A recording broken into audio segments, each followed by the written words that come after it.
This is the magicwordpodcast.com.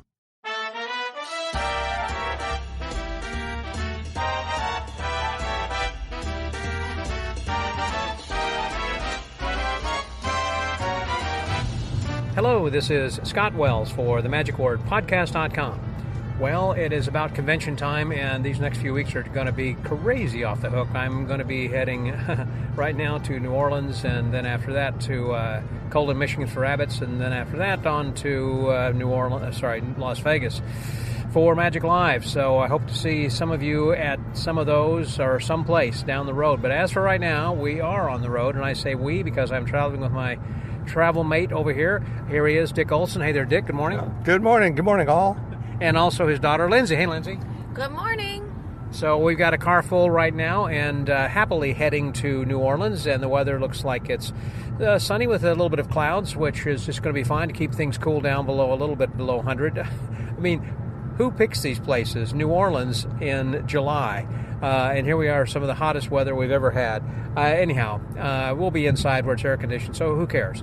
But I'm looking forward to this. I know we're going to be having some great entertainment. I was unable to make it to Pittsburgh for the IBM convention, so hope you guys will be enjoying the reports that we give you from New Orleans as we start to talk with some of the talent and the registrants and dealers and everybody else. I understand from a friend, Oscar Munoz was saying, I believe they had about 400 people who had attended the IBM convention. I'm expecting a little bit less than that right now for the IBM, S.A.M. convention. We're going to be having our convention, by the way, I'll just mention it right now, which is the Texas Association of Magicians Convention, and actually Dick is the president of that. Dick, that's going to be the 1st to the 4th of September. Anything you want to talk about that? That's correct, and it's we have some outstanding talent scheduled for it. So we've got 13 entertainers, 6 shows, and all kinds of really good stuff. 11 dealers. 11 dealers, yes, that's right. Great hotel near the Galleria. Fabulous hotel. Great rate. With a good rate and $10 parking, which I know is very important to those that are driving in or have a vehicle. So please don't miss this one. It's going to be a terrific conference, and it may be quite a while before it comes back to Houston. So we'd love to have you join us. I think it'd be a lot of fun, and so just go to taom.org/2023 for more information on that one. But again, a lot of good conventions that are going to be coming up. I'm going to be attending, let's see what else I got going on. Well, after Magic Live, I'm going to be going to Poe's Magic Conference. Aside from that, we're going to be having, let's see, what's coming on. Tricks and Magic at the Sea in Myrtle Beach. There's just a few that I'm going to be attending, and hopefully, again, if I don't see you some of these upcoming in the next few weeks, I might see you then on down the road. And in the interim, I'm still in the process of moving. All my house is packed up right now. I'm going to be moving up to a suburb of Austin, Texas. It's called Georgetown, and looking forward to that move. And then during September also, going to be heading over to Germany. So any of you guys who are in Germany, if you would like to get together while I'm over there, let me know. I'm going to be there, I think it was the 14th through the 23rd of September. Going to be going over for Oktoberfest in Munich for a few days, and then going to have some other days just to kind of kick around. Wanted to see if we can get together some magicians. So drop me an email, scott@themagicwordpodcast.com, if you'd like to get together. Well, as I said, we are on our way then to New Orleans right now, driving on I-10 from Houston. It's going to be about a 6-hour drive, roughly, and so we should be getting there sometime around noon as we got up early to start this trek. And one of the advantages is a place along the way that we got to stop, which is always a roadside favorite, and that is Stuckey's. And that's where we picked up, believe it or not, they had a Dunkin' Donuts inside there. Yes, they did, and yes, I did. Let me have a little bit of this hot coffee. You know, that's some good black hot coffee. I love it. That's great. And let's see what kind of donuts we got here today. Forgot that, well, for those of you who are guessing chocolate, they did not have that. So it was a glazed chocolate and then a Boston cream with chocolate icing. That'll make up for that. Well, there we go. So, all is going well. We're having a great time, and we will see you in the Big Easy shortly. So this is Dick and Lindsay and Scotty out.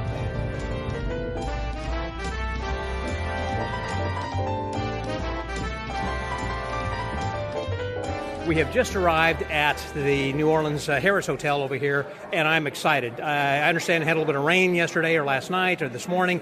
Weather is perfect right now. We're inside where it's air conditioned. Who cares? You know, it could be hot or raining or whatever outside. And one of the first people I run into is one of the most important people, one of the illustrious, Mr. Rod Chow. Hey there, Rod. Hello, Scott. Welcome to New Orleans. And you actually did miss the rain. We had the rain during our ghost tour. There was thunder and lightning, so it was just perfect backdrop for that. Yes. Wow. I have been on that ghost tour before. Now, did you go to that place that Nicolas Cage used to live in where they had the... I mean, you went on the thing, right? We did go on the thing, and there were some haunted houses, and did you live in a haunted house? If you live in a haunted house, we were there. Yep. Okay. Yes, so there was one that was like a vampire house. I mean, there were some pretty cool places, that I'd gone on there. This is such a wonderful city. I have not been here since pre-Katrina. However, I used to come like once a month. I know all the restaurants. And in fact, when I heard that Mother's was just like a block from here, it's like, oh my gosh, I've just got goosebumps because I love their breakfast and having a little debris, and some grits, for breakfast. It's just a wonderful place, and bacon eggs. Anyhow, enough about that. It's always good to see you because every convention I go to, I think you're the only person who goes to more conventions than me. No, you go to a lot of conventions, and it's so great to see you. And you're right, here the food is actually excellent, and we come to New Orleans for the food, and we actually had gator. So we actually had gator for dinner last night. It was really great. But it's like chicken. It's like chicken, yeah. But for this weekend, we're here for the Society of American Magicians Conference, the annual conference, and it's going to be a great time. We have talent that's amazing. Some of the people who are you looking forward to? Well, we have Tina Leonard, who is our guest of honor, so this is going to be awesome. And we're doing a film on John Rockefeller. He couldn't make it, unfortunately, but we have a film on him. Oh, he's not going to make it? No, he's not going to make it. Darn it. We're going to see the film, so that's the second best thing. We just had our National Council meeting, which ran really well. And now everyone's in the dealer's room, which is the place to be in a convention, right? That's right. And you've been serving for the last year, and you're soon going to be giving it up to John Stirk as the president coming in. That's right. John Stirk is our president-elect, and at the banquet, I'll be handing over the gavel to him. Okay. Now tell me a little bit about your year, kind of in recap, now that you've had 12 months of this. It's been a fantastic year, actually. We started off in Europe, actually, representing the S.A.M, but visiting London Magic Circle over there, and also went to Blackpool, and then we came back to USA, went across the United States, different places, visited assemblies, conventions, and met a lot of people telling them about the S.A.M, and lots of interest in S.A.M because you mentioned the president. It's the oldest and most prestigious magic organization in the world, so the S.A.M name has a lot of weight. I remember when years ago that Terry Seabrook was the international ambassador, kind of bringing goodwill to the rest of the world and getting people interested in the S.A.M, and had an article in MUM and everything. And so he just, I know that even though it says Society of American Magicians, it really is Society of International Magicians. It is an international organization, and the fact that I'm the first ever Canadian president, first ever president outside the USA, says that. Along that line, I think it's kind of amazing that you got so many great magicians that are up there, and you had not only you, but then Alexander and Sean Farquhar coming from the same area to be president. I have to say that because Billy Sway is our current, was the past IBM, immediate past IBM, and he's from the same city, same clubs in Vancouver, the IBM club, as well as the S.A.M assembly. We're both from the same clubs, and we're both presidents in the very same year. The first time it's ever happened in history. So it's amazing, Billy and I. And of course, preceding Billy was, like you mentioned, Sean Farquhar and Alexander. Right, so this is amazing. All from Canada, all from Vancouver, BC. I know that next year the IBM is going to be having their convention in Tacoma, Washington, which is up that way. And someone was saying, well, boy, that's kind of up in the Northwest. It won't be very good attendance. And I said, you're underestimating the Canadians. I think a lot and will be coming down from Canada. Certainly, yes. It's very close for us. We're going to be bringing all the people from British Columbia over there and Western Canada. Yeah. To have a convention on the East Coast, on the West Coast, it's great. It's great because then all the people on the West Coast, people from LA, they're going to come up. That's right. Yeah, so it's going to be excellent. But speaking of Canada, during my year, I'm very proud of this because we actually formed the first two assemblies in 69 years in Eastern Canada. So Toronto and Ottawa. We've never had an assembly in 69 years over there, so two new assemblies in Canada. Congratulations. Yes. And you were there, I guess, to give them their... I was there actually to help them establish it. And just today, just actually a few minutes ago, we actually we actually approved their charters. So at the meeting. At the Awesome. meeting, at National Council Now, meeting. during this past year, again, you've gone to a lot of places. You've been feted every place you've gone because here's our international president. What has been, I know it's kind of hard to say what's your favorite memory, but is there some place you visited or some person or something that you were given or you did or a memory that kind of sticks out in your mind? You've got to have one thing when I snap my finger. Okay. What comes to mind? Well, I say that going across the United States, I've accumulated a lot of JetBlue points, okay? So I got status now. Okay, but as far as performing, actually, I had an opportunity to perform in different conferences. So I did perform in the Smoke and Mirrors Theater, and that's quite a nice theater down in Philadelphia, and also at the Magic Castle. So that was actually quite a standout to be a one-week performer in the Magic Castle. You've performed there obviously very often, but it was my first time performing there, and I actually did get to MC a show in the Palace Theater. Good for you. Palace Wow. of Mystery with Julian Chan and two other performers from China. And in fact, the two other performers from China at the brunch show, the two younger performers, Yan Zhe and Kate Hong, they're going to be our Stars of Tomorrow performers. So I saw them perform in Here at this I saw them conference. perform in the Magic Castle. I said, these two young performers, the two young ladies, would be perfect for our Stars of Tomorrow show. I recommended them to Marlene Clark, who is our producer, and yes, they will be on our show. So you want to see them. Their acts are amazing. They perform in the Magic Castle. They're amazing. Wow, that sounds great. Well, I'm glad you had a great year, and thank you for promoting magic the way you have. I mean, you are an outstanding magician. I admire you, your creativity and your performances, your style, your personality. You have such an effervescent style, but also just your character itself. I mean, you're just someone you're very personable and likable. Who can't love Rod Chow, you know? Thank you for saying all that, Scott. Who can't love Scott Wells, too? There you go. That's what this is all about. Let's talk about me. Yeah, that's right. No, thank you very much. And I appreciate, again, all that you have done so far in this past year. And I know even though that you're putting down the wand and handing it over to that guy over there, to John Sirk, that you're not going to stop doing magic. You're going to continue Absolutely to not. promote it. I still promote magic, still promote the S.A.M. because I will be part of National Council as the past national president. Yeah, congratulations. Thank you very much, Scott. Good luck Pleasure. with the rest of this convention. I'm looking forward to it. Yes, it's going to be We know awesome. about how many people, by the way, what's the attendance? I think we're looking around 300. That's great. 300, yeah. That's great. Yeah, Thanks very again good. Okay, thank you, for the John. Magic Word Podcast. That was Rod Chow. Scotty out. Let's take a picture together.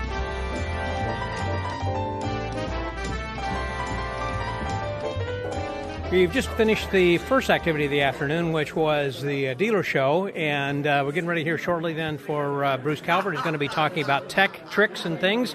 But right now I'm with an upcoming president who is second vice president right now, or first president. What are you? First VP. This morning was announced. I did get voted as president-elect. That voice is John Midgley right here. Hey, John, good to see you, man. Nice to see you, too. And there's John Sturck right over there. I'll talk to you later then, John.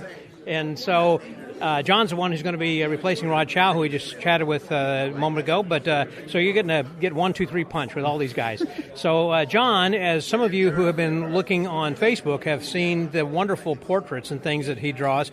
And you had said, I think with Steve Cohen, you had like how many, 100,000 lines or something in that picture? Yeah. That one was 40,000, and Ice McDonald was well over 140,000. Now, somebody had posted on one of the pictures do you actually count the lines, or is that something that, I guess it's some sort of an online, or I mean like something you do on your iPad? Yeah, or what? yes. I use the program Procreate on iPad, and it records everything that you do. So Yes. it'll record, so there's video that you can watch of yourself doing the artwork, but it'll count how many strokes you have in the thing. Well, what I love about it is that every picture that you have drawn is so completely different from the others as far as the look, the background, the colors, and everything. And I know like the one you did of me that you said like the black and white and the gray and the beard and the hair, you said it kind of had some nice lines to it and everything. So I know everything that you do. How do you select your people? The original idea is I wanted to honor magicians that didn't have a poster or something of that nature that I felt like really deserved one. And so I started doing, like the first one I did was Tony Slidini. And I was going back there, and it was Bruce Kelver that told me, he's like, oh, those are great. Too bad they're not around to appreciate them. True. And that made me reevaluate. I need to highlight those folks that are still around and let them know that they're appreciated and give them something that might be able to use. And so How that's nice is how that? that's how that came about. Wow, that is so super. And I was completely blown away and flattered whenever that you always start out and say, guess who this is, just an outline. It's like, that kind of looks like me, but why would he be drawing? I'm nobody. And so, holy cow. Nobody? Not true. I was so surprised and thankful for that. So thank you, John. Now, as far as coming up then on the TAOM, the S.A.M., so when you're going to be coming up, how long have you been on the board, or how long have you been a member of the S.A.M.? Well over 10 years. I got really involved with my daughter. Was going to be born. I thought, I'm going to be home a lot with a baby, and I want to do more magic-oriented things. And that actually inspired me to take more of an active role. I was working odd hours and different shifts, and I couldn't attend a local assembly meeting or IBM ring meeting. And so that's when I threw out the idea for our Assembly V1.1, which I was privy to be a part of and help develop. And so are you the host of the V1.1? I was for the first couple years, and then life got busier as other successes came, and so I backed up on some things. Well, I mean, you have, I'm sure, a busy life because you have another full-time job that you do. I do, What yes. do you do?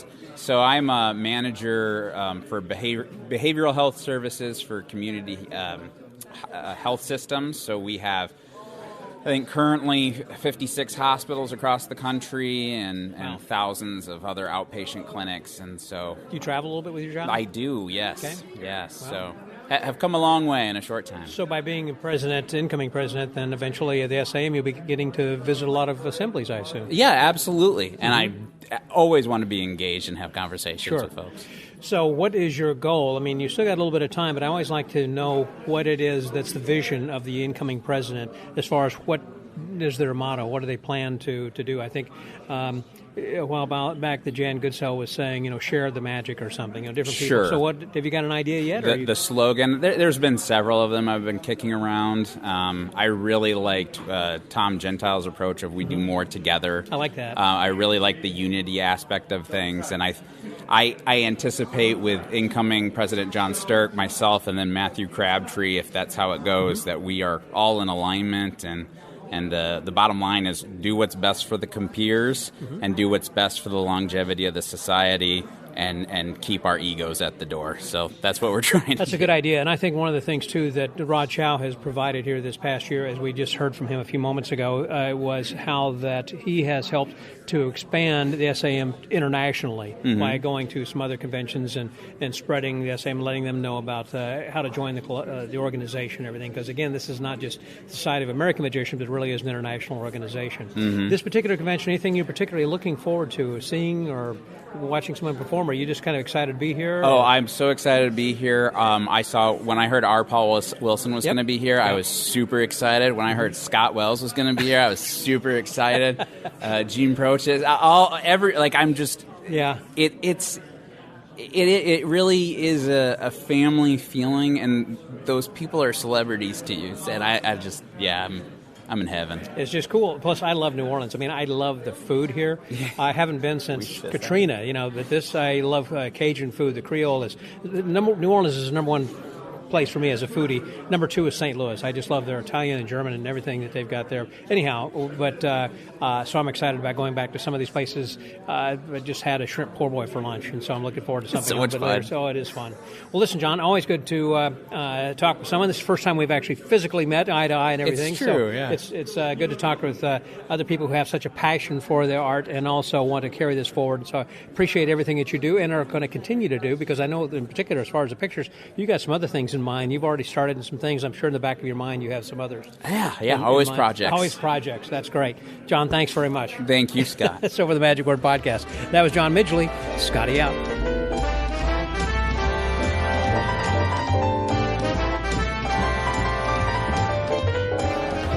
If we're in New Orleans, then there are four people who epitomize this place. One is going to be John Rockerbomber. There's Michael Dardant. It's going to be Doug Kahn and Steve Reynolds. And I'm with Steve right now. So Steve is going to be someone who's got something to do also here at the convention. So I thought it'd be kind of interesting to talk with some of the talent to find out what, if you guys are just listening to this, that you need to hurry on over to New Orleans in order to see his this presentation tomorrow afternoon. First of all, Steve, good to see you again. It's been weeks. It's been weeks. It's good to see you too, Scott. So we were Fechter's, I think, first. No, we were up in St. Louis and right. Florida. And then over at in Dallas. In Dallas, yeah. Yeah. And now New Orleans. We should go on tour together. We should. I feel like we have been. So you get around almost as much as me. So you're going to be doing something. Tell me about the show or the movie tomorrow. Oh, yeah. So, tonight I'm doing the walk around for the event. And then explain that event. What's happening tonight? Yeah, it's going to be a couple performers. Doug Warpo, who's a local performer here, is going to have some set tables. And the others, including me, are going to do walk around. Did Warpo used to live in Austin? Is that the same? No? No. Okay, he's been here all the time. I know I've heard Doug talk about him, and I know I've met him, but I can't place him right now. But anyhow, so you're going to be kind of a taste of street magic of New Orleans, basically. And walk around. I'll be probably sitting down with the groups, Yeah. But and then Monday I'm doing a special showing of a Marlowe film that John had he filmed Marlowe in '72, and that became Primetime Marlowe, which was put out in '94. Well, recently a video cassette tape. Well, recently John gave me the original Super 8, and I digitized it directly. So now it's cleaner. It looks brighter than the original. So I recut it. And additional footage? Yep. The ones, some of the things that were on the cutting room floor, I put back in. So it's kind of a student's cut. Me being the student of Rocker Bomber and studying all that stuff over the years, I'm going back. And I've recut it as an homage.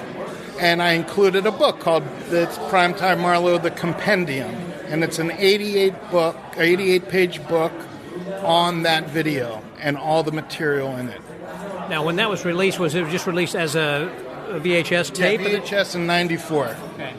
And so now it's going to be digital or on CD digital, or DVD? It's a digital download, including a hard copy. It's a soft cover book. And about how long is the movie? About an hour and a half? An hour, okay. And so it has live footage. Obviously, you say John had taken with Marlowe. In his kitchen. That's where he was most of the time, I understand. Yep, and it was Super 8. Well, you hung out with him. You knew Ed, I right? never met Marlowe. Okay. When I got really serious, the year I got serious, he passed away. Oh, yeah. Too late. But I got to spend, almost a little over 30 years with John on the phone when I was up in Philly. Yeah. And I used to visit here every year and spend time with him. And then eventually I just moved here in 2006. Well, I know that Vanishing Inc. is putting together a Marlowe book, I believe, which actually are the Marlowe magazine. Right. Explain a little bit about that. The Marlowe magazines were books that Marlowe put out between 76 and 88. And it was just quarterly? Yeah, no, instead of putting them out like monthly as a magazine, he just compiled them into big books. Oh, okay. So it wasn't really a magazine, but Marlowe had a sense of humor about that. So. And so they're going to be. I know that Andy Gladwin's been going around and doing interviews with different people who were involved with that project, and as well, because they're going to be releasing that, I think, around Christmas. Is that right, or do you know? Great. I don't know. Yeah. Sorry that we're going to miss John, that he's not going to be here. You say traveling with family, so anyone who might be interested, it's not a physical thing. It's just he's out of town visiting. That's right. Yeah. That's right. So, what is it you're excited about in doing here, aside from your participation? What do you? Yeah, well, I'm excited to see some of my friends I haven't seen in a while. Yeah, unlike me, you see all the time. Like you, I see all the time. I'm getting sick of seeing them. Like Mark D'Souza, for example. He's not going to be here. He's not going to be here? I just talked with him, and no, he said he's not going to be here. Well, I grew up around Philadelphia. That's where I grew up, and I was like 20 minutes away from D'Souza. Yeah. And it's a shame, but... you're here. There you go. I'll make up for Mark. No, I've got moving from Houston to the Austin area, Georgetown, which is a suburb of Austin. And I told him, I know Mark collects lecture notes. And I've got like 200 sets of lecture notes that I've collected over the last 40 years or something. And I said, you want these? And he said, sure. He said, but I'm not going to be there because I've got some family obligations. And he said, there's a dealer here from Philly. He said, I'll arrange. He'll pick them up and drive them back for you. So. I'm very happy for you. I'm trying to downsize. Got so much crap, you know. But anyhow, Steve, good seeing you. Hey, I hope good you enjoy seeing you the convention as well. Thank you. And I'm looking forward to watching the movie tomorrow night. Are you going to stick around? I'm here until Thursday. Nice. Because, I mean, there's so much food to eat. I got to walk over to Mother's in the morning, you know, and other places I've got to And enjoy. I live right across the river, so if you need anything, let me know. What is that called, the area? The West Bank. West Bank, that's what I was trying to think of. That's where you are. Yeah. Doug lives over there too, doesn't he? He lives actually near the airport. Okay. Out in Kenner. Okay. But he was on the West Bank years ago. That's what I remember. Because he visited my house, and he lived on the West Bank, and that was 10 years ago, probably. Yeah, because John lives in Algiers Point. Algiers was the one I was that's where trying. Doug lived for a while. Yes. I'm with you. And is John still in Algiers Point? Yeah. He, as I recall, used to work for an airline. I assume he's retired from... Oh, yeah, long time. Yeah, okay. Well, I haven't talked with him in a while. That's why I was so looking forward to seeing him here, because I haven't been to New Orleans since pre-Katrina, so it's been a while, and so I was really hoping to see him. So, well, I know some of the tricks he's published, and I have a goatee, so this is the closest you're going to get. All right, John. I mean, Steve. So that was Steve Reynolds for the Magic Word Podcast. This is Scotty out.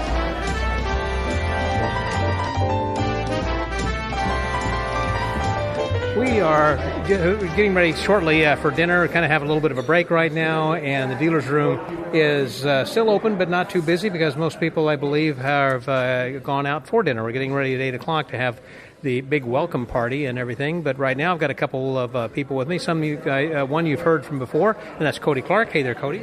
Nice to see you again, Scott. And you too, my friend. And someone who is his first time at the S.A.M, and that's Sid Haggerty. Yeah, it's my second time, yeah. Second time, okay. Yeah. First one in Las Vegas of last year.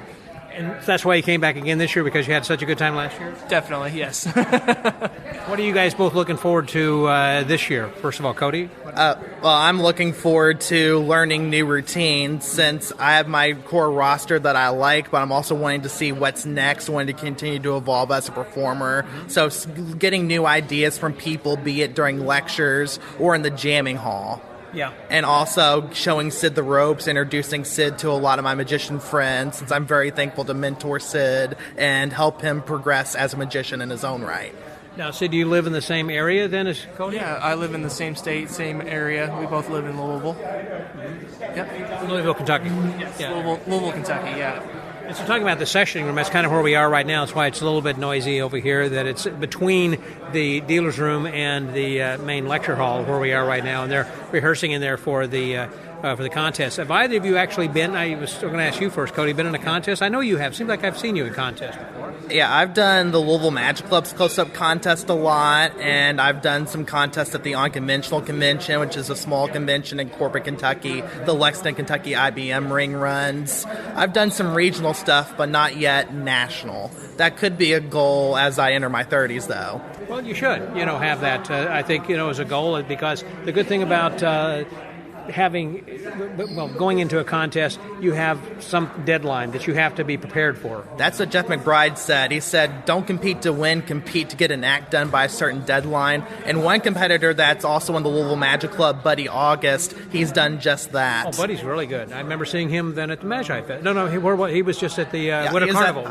Winter Carnival, IBM Pittsburgh. I think he'll be at Abbott's. He's on a mini competition tour, and get this, 76, has only been in Magic 2 years, but already won locally and at Winter Carnival, and at least had a good showing at IBM in Pittsburgh, and I'm rooting for him here at S.A.M. Well, I was one of the judges, actually, at the Winter Carnival that voted for him. I really thought he was great. He did a great job over there. So, as you were learning more then, Sid, about magic, are you wanting to become a full-time pro? Do you just want to learn a few cool things for your friends, or you want to get in contests, or what's your goal? What do you want to do? Well, I started when I was 7, getting into the magic ordeal as a hobbyist, and then slowly evolving into wanting it to be a career almost at this point. And you're how old right now? I am 22, going to be on 23 in October.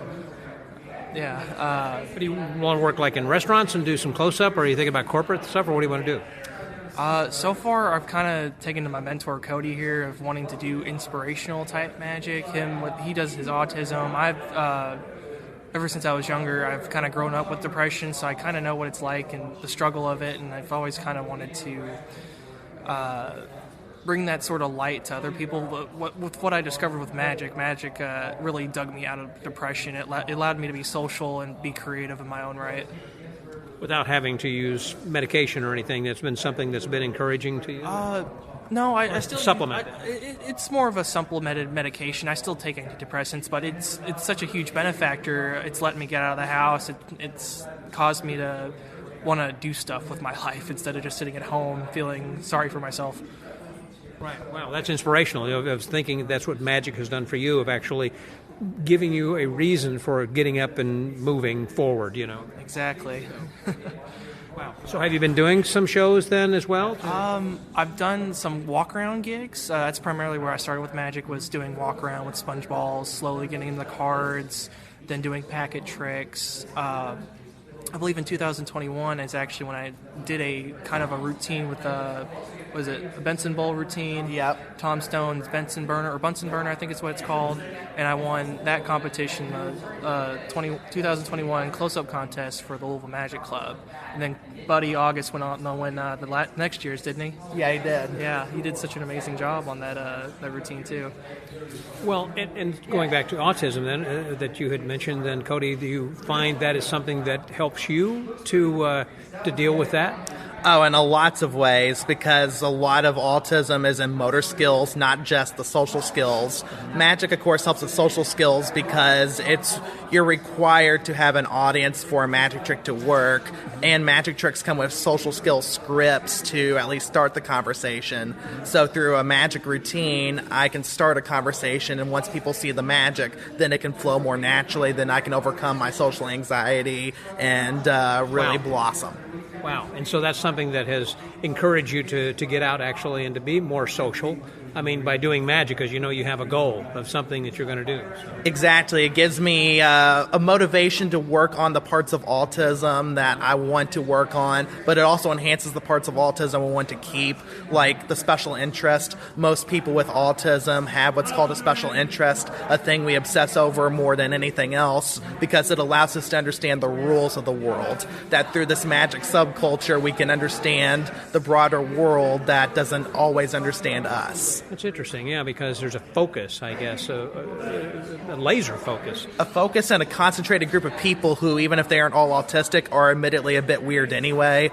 Well, magicians are in general, so you're in the right group, man. Exactly. They don't care They don't care about me being socially perfect. No. They just care that I'm here as myself and that Sid is here as himself. Yeah, exactly, because we're all here to learn and to share with each other. It doesn't matter our culture, our background, whatever issues we have, or bi or gay or whatever, it's magic. Let's learn a new double lift, whatever. Yeah, I found magic to be one big welcome tent and a tent where we can escape from the problems of the outside world for a bit. Yeah, and that does that for you with autism and you then with depression. Yeah, that's kind of my inspiration with magic, is to at least take 5 minutes away from a person to be brought from reality into this the space we call magic, I guess. Inspirational is what I like to call it. Every time I go see a show, it can be any show, I take away at the end of the show, wow, that really inspired me to want to get up and start working on this magic to better myself. Do you go to other kinds of live performances, and I'm thinking about like ballet and symphony or other things, or just magic shows? I go to concerts. I was a musician myself. I played a lot of trumpet throughout school, through elementary, middle, and high school. So I like the arts in that sense as well.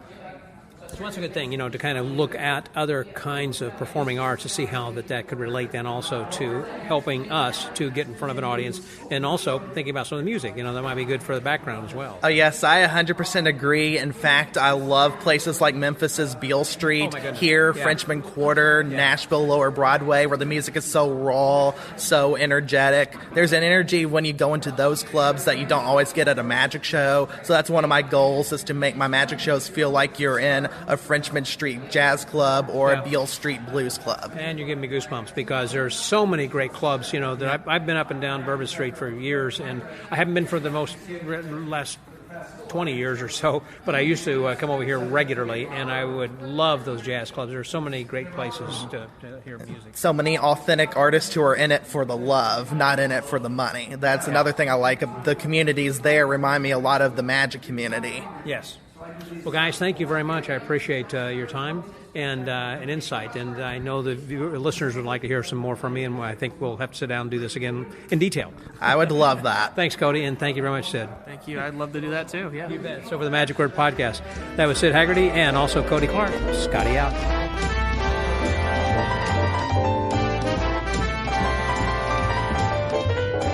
Before we go any further over here and continue into the evening and for the welcoming party and the big grand parade and everything, I wanted to visit with someone else who is going to be the incoming president, and I know his time is going to be very valuable. It's always valuable, but he's going to be having even less time later once he becomes installed as the new president of the Society of American Magicians. Congratulations, early congratulations. Here he is, Mr. John Sirk. Hey, John. Hey, Scotty. Always good to talk with you, Well, my friend. thank you for making time for a former Magic Word correspondent to be here on the podcast. I have always loved you for so many years, and you are one of the few people who always call me Scotty, and I always it warms my heart because I like that. You know, I go by Scott, but I always say Scotty out. But you're I think the only person who regularly calls me Scotty, and I love you like a brother. That just is amazing. Anyhow, gotten off the topic. So, as you were coming in this next year, I had asked Rod about him coming off, and I talked also with John Midgley of what he's going to be doing. Do you have a goal, a vision of something, or a slogan or something that you got for your coming year? Yes. So it's sort of become a tradition for each incoming president to have a theme for their year. Rod's theme, I'm sure you mentioned, was "We Welcome the World." Past ones have been "We Do More Together" and "We Are the Energy." And the motto I've chosen for the year is "Magic is for everyone." Because it's no secret that we are struggling to diversify our community. Everywhere we go, it's predominantly older white men. And that in order for the S.A.M.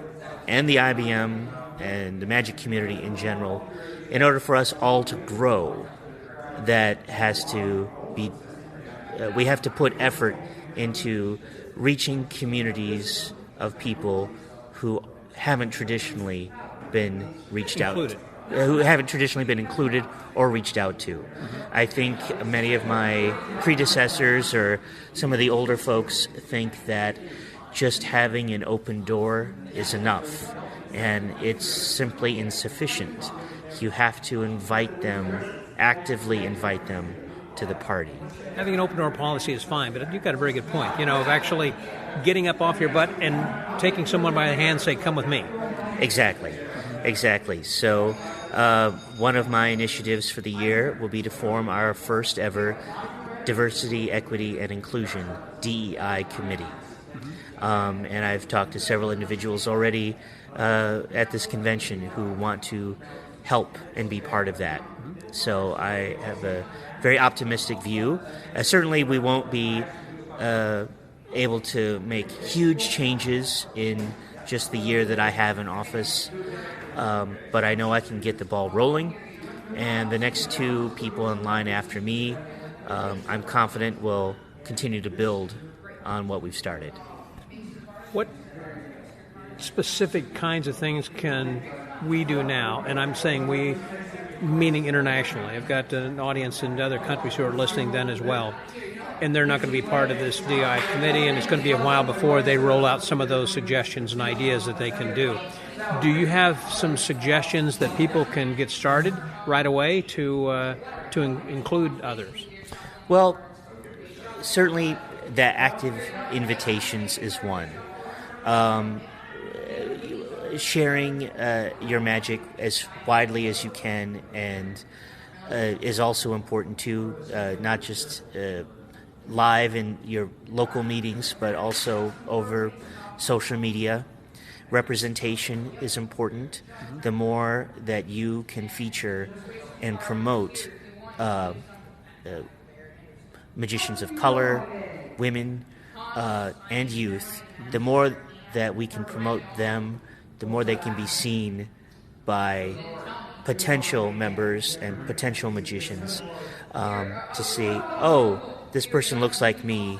If they can do it, maybe I can too. That is you're absolutely right. I'm thinking of Sarah Krassen, who is someone who has a program out in New York called Flavors of Magic, in which she has diversity, of whether LGBT, the whole community, and women and blacks and people who might have a handicap or a wheelchair or whatever. And she not only encourages, but in order to be part of that, you need to be part of that group, because she's really trying to show how that those people should be and can be performing and be accepted. And you got a great idea, because after someone sees that, saying, oh, I've never seen someone of color or someone like me, of whatever that might be of me, performing, and so I guess I can do that then too, Exactly. So it again comes back to my slogan for the year: magic is for everyone. Yeah, and that's the way of trying to get it going, regardless of wherever you are in the world. Try to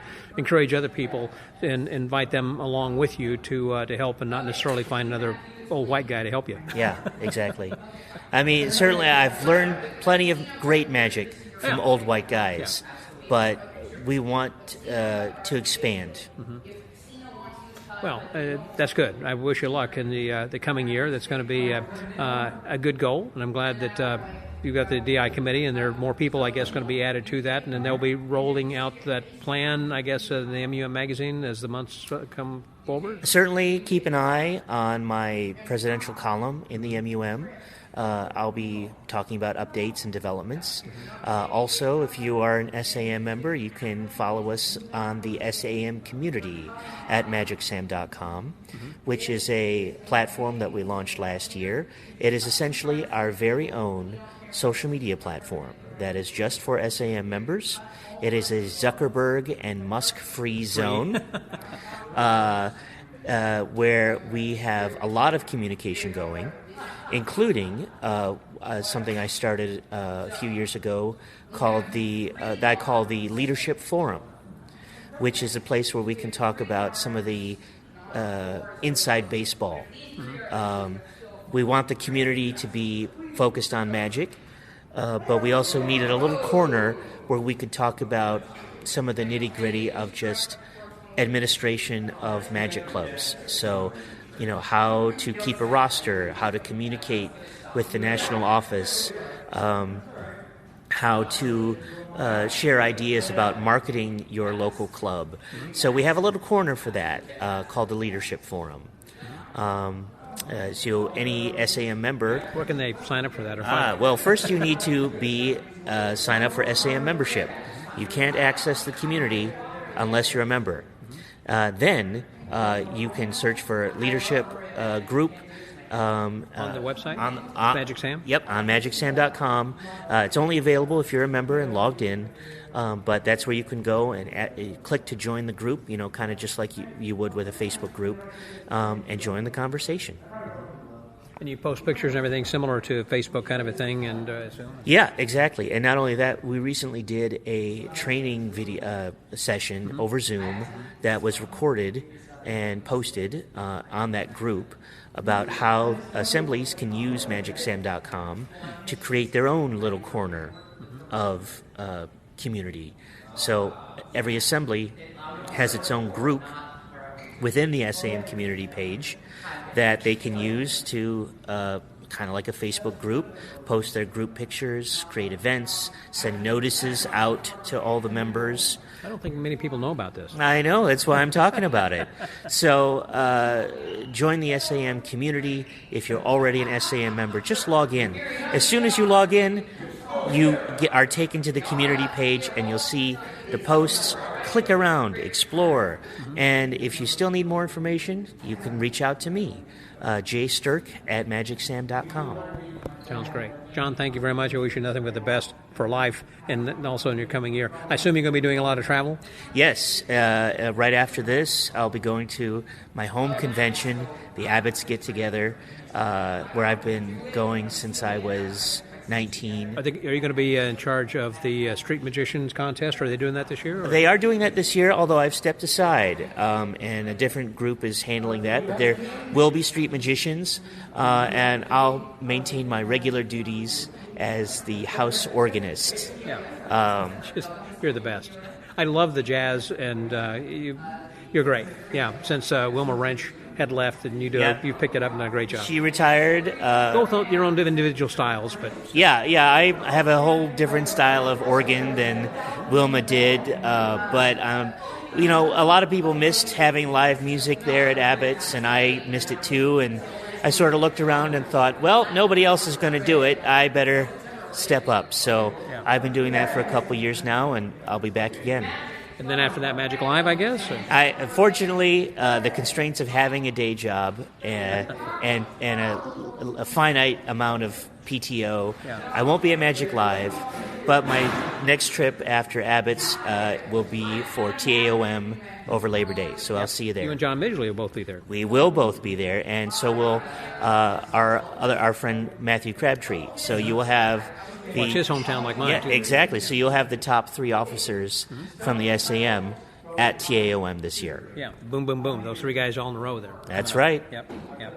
Well, again, I wish you luck for the coming year and everything, and enjoy your time, because I know you're going to be spreading goodness and joy, as you normally do with magic. You do great cups and balls. I mean, you're not just a great street magician, but as I said, that I'd love just listening to your music. And if people get to Chicago, there's a jazz club you play then too, isn't there? Well, I not all the time, but I did get to check a bucket list item off my list, and I played at the Green Mill Cocktail Lounge in Chicago, which has been around since the turn of the last century, and was a favorite. Pre-Prohibition days. Yes, and then during Prohibition, it was a favorite haunt of Al Capone's. So I got to play there earlier this year, and check that one off the bucket list. I just started a new show that I perform with another magician called Bamboozled. So we just started that. We're doing it through August. Where can they see you? We're at a venue in River North in Chicago called Storyville. And funnily enough, it's a New Orleans-themed restaurant. So we perform Thursday nights doing Bamboozled. And I did a sort of a mini tour of Chicago public libraries this summer. So I'm still very much a working performer, in addition to a musician, and I was going to say a half decent leader. Well, you are more than that. You are a fully decent leader. There you go. Thank you very much, John. Appreciate your time, and again, good luck. Good to see you, Scotty. So for the Magic Word Podcast, Scotty. That was John Sturt. Scotty out.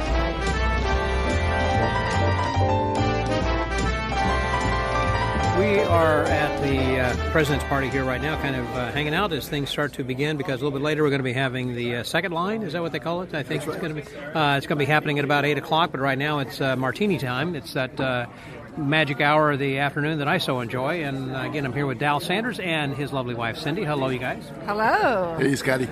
So, you guys were a part of a presidential citation, you said, or tell me what happened here today.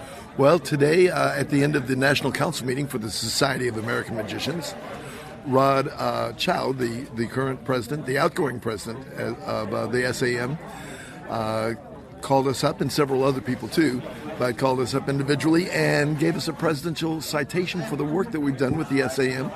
And I was thrilled because Cindy is often, in the background of the S.A.M.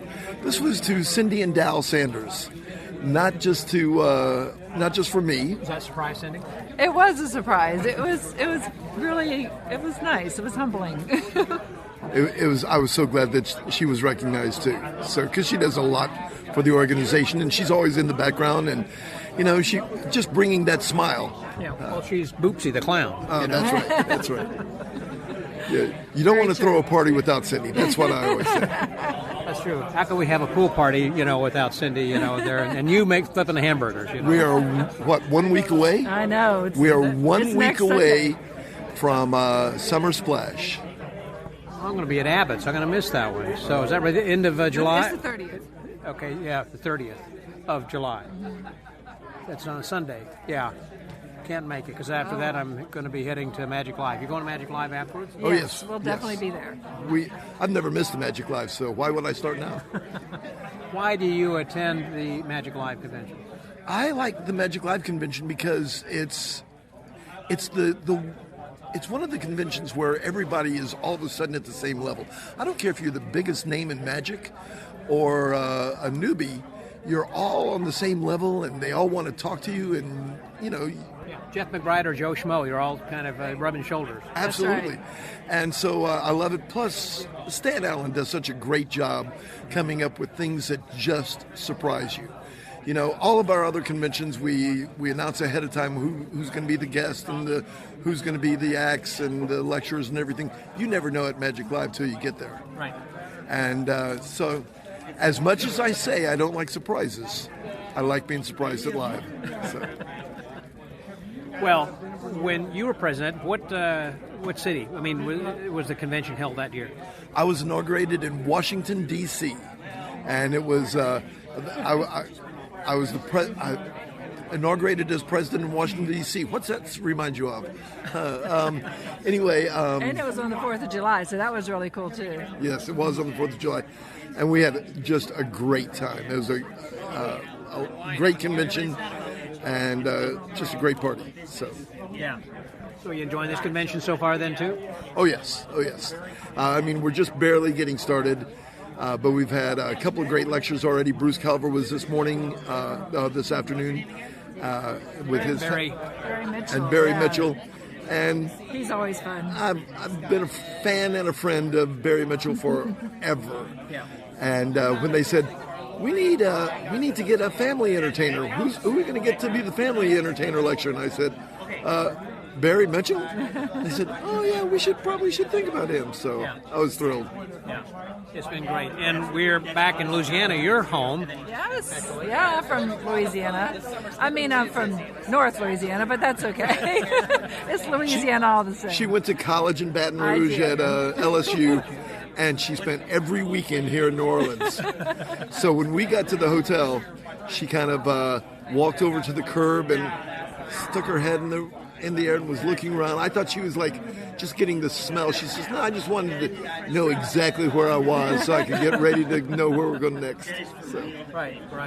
Well, it's great to be back over in New Orleans, and the weather has been just outstanding. We got here this morning, I guess, after the rain, so things have cooled off at least 10 or 15 degrees, and it's very nice outside right now. I was originally thinking, boy, whose brilliant idea was this to have, New Orleans in July? It's almost August, and here we are, one of the hottest summers on record. But here, it's not been as bad as I thought it'd be. Really very nice. Yeah. It's actually cooler here than it is in our home in Dallas. It is, exactly. Dallas is boiling, then right now. Well, it's good seeing you guys, and do you have any other exciting things that you're going to be announcing later this convention? Oh, well, that's a lead-in question if there ever was one.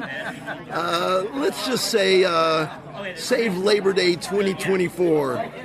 Put it on your calendar now, August 30th through September 2nd. For the biggest blowout ever. I would agree. We were talking a little bit about the TAOM this year that's going to be in Houston, and if you haven't registered for that, please do, because that's going to be awesome, and that's going to be a lead up to the one in Dallas. And, we want to look good because I know how great that's going to be, and we'll talk about that at a later time, too. Awesome. But put it on your calendar now if you're listening. Yes, you should. So for the Magic Word Podcast, that was the people who received the presidential citation. That was Cindy and Dal Sanders. Scotty out.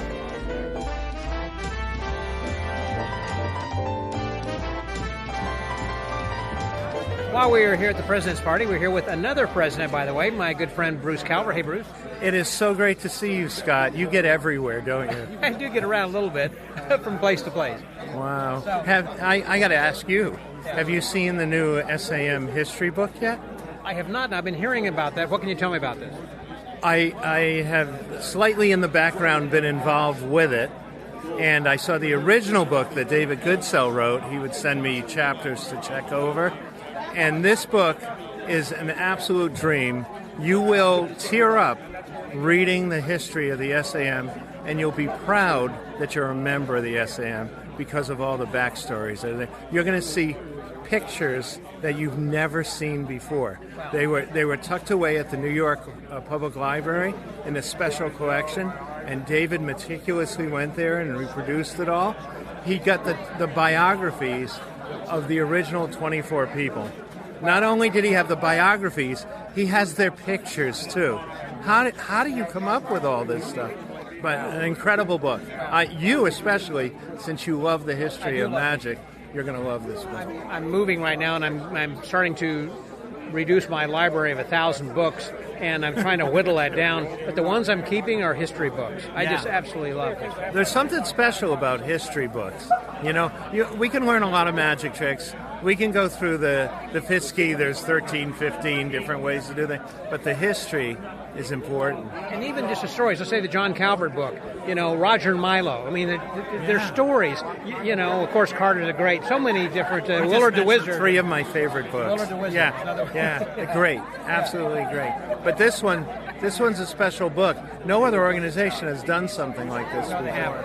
And so I know you didn't want to ask me about that book. No, but I'm glad you did. I'm so excited about this book. There are these books are being sold not only here, but you can buy them online, I think, through Magic Sam, can't you? Yes, you can at magicsam.com/historybook. And all lowercase? And all lowercase. And if you get the deluxe edition, we have all these extra perks that you can download and see. Video clips and another book. And another book that we're downloading for you. Yeah, it's going to be great. But the S.A.M. is going to be having a booth then also. I know at the TAOM coming up soon, and I've been talking about on this podcast Isn't that nice? already. We're going to get together. Yes. And we're doing it next year for the TAOM. That's going to be in great. Dallas. Don't want to talk too much about that. We're just talking to Dal. We're keeping that secret. You just kind of let the cat out of the bag over there. But that's going to be just awesome next year. Yes. Yeah. But, this year I believe the S.A.M. is going to be having a booth then as well. Are you going to have a booth at Magic Live? I am.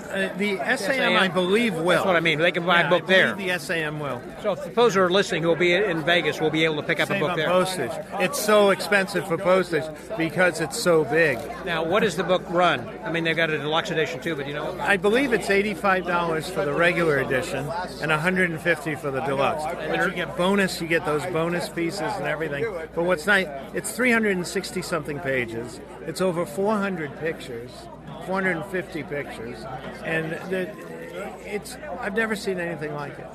Never seen anything like it. Yeah.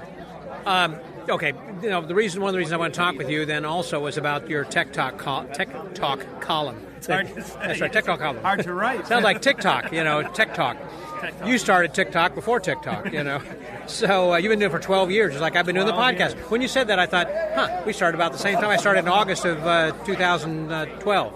The difference is your podcasts are history, and you're recording history for posterity. My columns, 5 months later, they are obsolete because the technology changes, But at the end of the month, and I know you've written columns and such, at the end of the month, on the third week of Thursday, I sit there and I kvel over, okay, what do I have to talk about?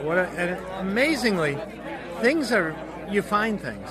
You find gadgets and gimmicks. I'm sure you go to toy stores, Container Store, Staples, and and the first thing you do, you see something, you go, well, that would be an interesting card trick. No, enough of the card tricks. Let's find something to do with it. Yeah. But now it's expanded, so not only do you find gadgets and gimmicks, but you also find 3D printing files.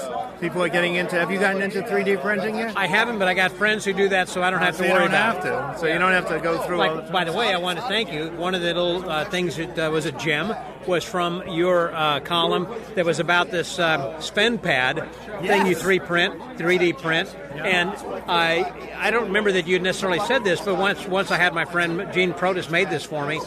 You can also use that to short cards. Yes, for Svengali decks or reverse Svengalis, right. Which I do. You can do anything with that. It's an amazing little plastic thing. After 12 years, once these people are in my column, because we're not a review column, we're a recommendation column, right? So we're not anything that we don't like. we're not putting it in the column. Now, you couldn't get through everything today, I know, and you mentioned a few things, and those who were here got the benefit of that. Is there something that has appeared in your column that is still topical, that, as you say, they're kind of obsolete after a few months, but is there something either coming up or something that you'd publish or something that's one of your all-time favorites still available? Everybody writes to me. I've mentioned this 3 times in my column in the last 12 years about the microphone that I use. Yeah, that all the exercise people bought, and then when they lost their job, they would sell them. And they're selling them on eBay for like cheap. Yeah, those were great. Card Now, which is what I showed today. Card Now of making your business card come out of a thing. That is probably my most favorite thing. And that's a free one, Card Now. Go and take a look at that. It is so cool. Explain that rather than me explaining it. Okay, so you press a button on your phone, and your business cards is printed right on your phone, and then you pull it out of your phone. Yeah, you can move it around with your thumb and then pull it out. It's so great. And like magic. It's true magic. And I don't know, there's just so much that shows up in the column. Now, I also want to talk about something that I think was not necessarily your idea, but you followed through with this NFC that we got. So tell us about the cards. It was this my is amazing. Idea. So we have NFC cards. Are you familiar with NFC cards? There's a little electronic inside a plastic card, like a credit card. Yeah, you must have a bunch of them. I'm going to show you mine. Right there it is. Yeah, there it is. Yeah, you got one of the black ones. Those, the they're great. Dot cards, with the QR code if the NFC doesn't work. Yep. So this year, John Sturck is our new president. He's into technology like I am. And he read my column about NFC cards, about that you can program these cards and then just rub them on the back of anybody's phone, and it takes you to a website or does little things. And so, yeah, absolutely, absolutely. So yeah, you're in on it. You're one of the insiders. So whenever you had this, I thought, brilliant. This is one of the best ID cards because first of all, it flips over. It's still going to have the same name on both sides.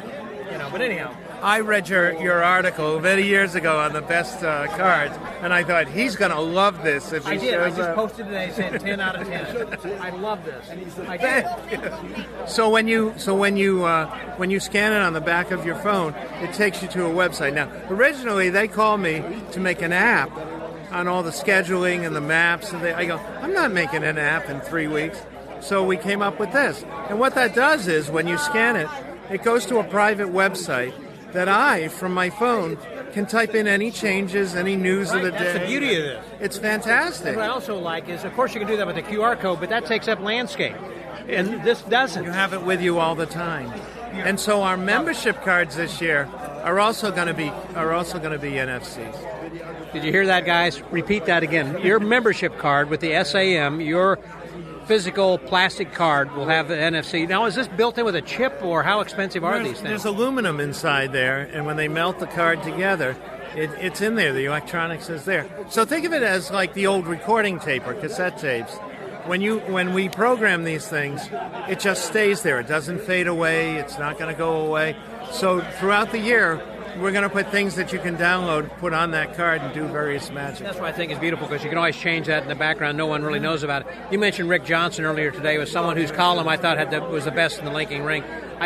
I made so many of those things, and to think how brilliant he was to live in the middle of nowhere, and he came up with all these ideas and everything.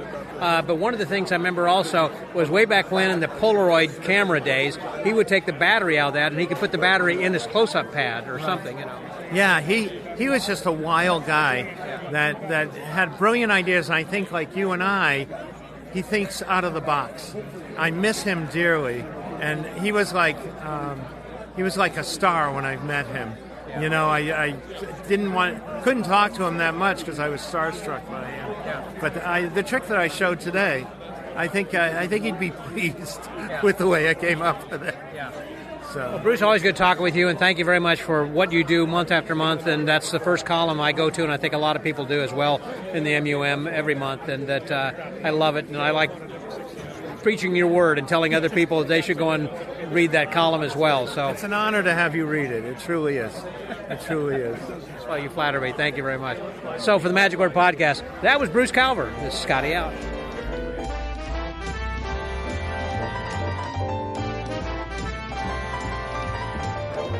Alan Howard's with me right now.